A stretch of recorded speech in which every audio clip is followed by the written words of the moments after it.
Ini cucak hijau giras tuh. Tapi ini kelebihan cucak hijau dari burung yang lain, walaupun giras, mau seperti apapun burung cucak hijau, yang penting kayak gini cara treatmentnya, dimin aja nggak apa-apa, terserah dia mau kayak mana. Sodorin buahnya ke dia tuh,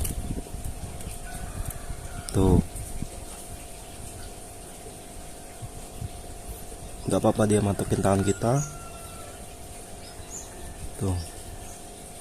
Yang penting kates sama pisang tuh di treatment. Kalau udah sekali kepatok dan merasakan enaknya buah, dia bakal terus kayak gini terus kawan-kawan tuh. Ini enaknya burung cucak hijau tuh.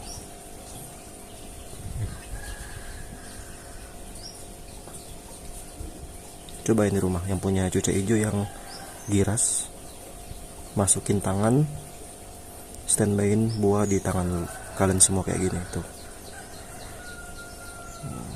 Mulai pancing nih, pancing terus nih, buktinya nih masih di sangkar kecil, masih di sangkar treatment.